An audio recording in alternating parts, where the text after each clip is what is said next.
26 फरवरी 2019 ये वो तारीख है जो पाकिस्तान कभी नहीं भूल पाएगा।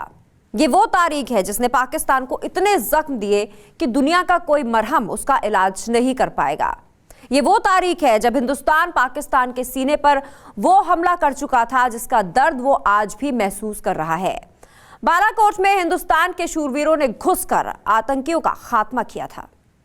Balakot anniversary, so it was really to get back with the boys, to spend some time with them, fly a mission with them, and the MiG-29s were also there, but they were giving us AT support from externally.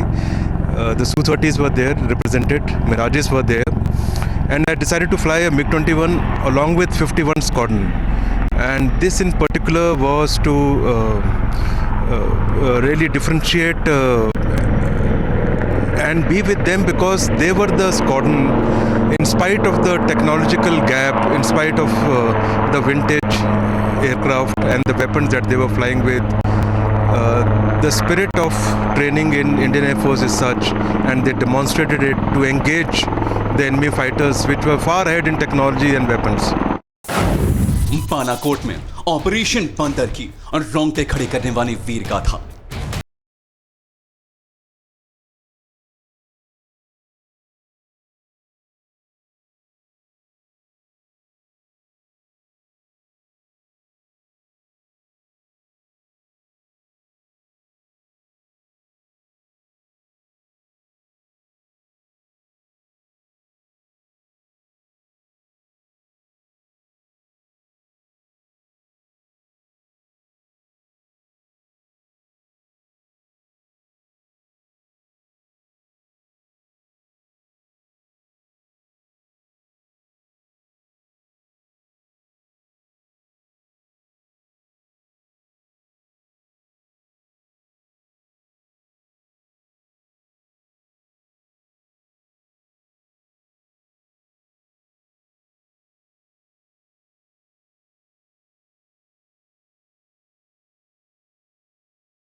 वो दिन था जब भारतीय वायुसेना के शूरवीरों ने आधी रात को उड़ान भरी और सुबह 3:30 बजे पाकिस्तान के कब्जे वाले इलाके बालाकोट में बम बरसाकर वापस लौट आए।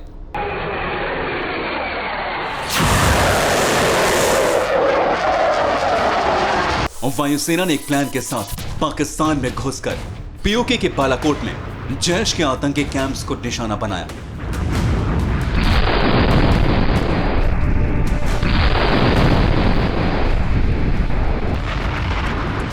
It is 1 year has gone past, and we look back with satisfaction.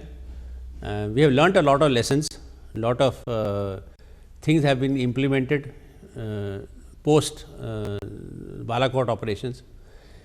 But basically, it's a paradigm shift in the way we conduct our operations, in which the other side never believed that we could carry out a strike inside Pakistan to take out a terror training camp, which we successfully carried out.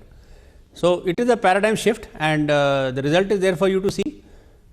After that, there were no major terrorist attacks throughout the Indian elections because they were scared that we will respond again in the same manner or even more devastating.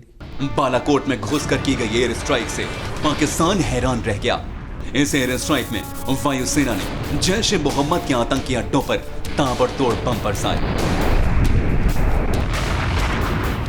Balakot में जैश ए मोहम्मद के आतंकी camps पर हमला करने के लिए 12 मिराज 2000 लड़ाकू विमानों से चढ़ाई की गई। इस ऑपरेशन की गोपनीयता बनाए रखने के लिए इसे ऑपरेशन बंदर नाम दिया गया। आखिर बालाकोट क्यों अंजाम दिया गया, इसके लिए 26 फरवरी के पहले 12 दिन फ्लैशबैक में जाना होगा। 14 फरवरी को पुलवामा में सब कुछ सामान्य चल रहा था, लेकिन तभी अचानक दोपहर को दिल दहला देने वाली खबर आई। आतंकी आदिल अहमद डार ने श्रीनगर जम्मू हाईवे पर सीआरपीएफ के बस को अपनी उस कार से टक्कर मार दी जो बारूद से भरी हुई थी।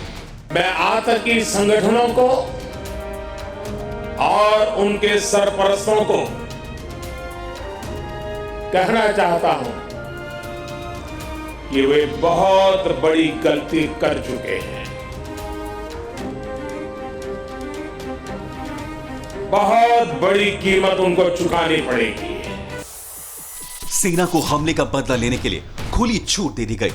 कार्रवाई के लिए समय और स्थान सेना को ही तय करना था। अंदर से कांप रहे पाकिस्तान ने भारत पर दबाव बनाना शुरू किया। इस बीच ट्रंप ने बयान देकर सनसनी फैला दी कि भारत कुछ बड़ा करने वाला है। और फिर आया हमले का दिन। तारीख 26 फरवरी 2019। पुलवामा हमले के बाद भारत की खुफिया एजेंसियां अलर्ट पर थीं। पाकिस्तान के कई आतंकी कैंप्स की पहचान कर ली गई थी और फिर चुना गया बालाकोट, जहां पर जैश के आतंकियों को ट्रेनिंग दी जाती थी। For the terrorist training camps was selected. Once the target was given to the Air Force, at our end, the way the mission was conducted and the way we handled the riposte that was conducted by the adversary. So the message is very clear that it will no longer be status quo. If there is an attack orchestrated from across, there will be a response and it will be a robust response.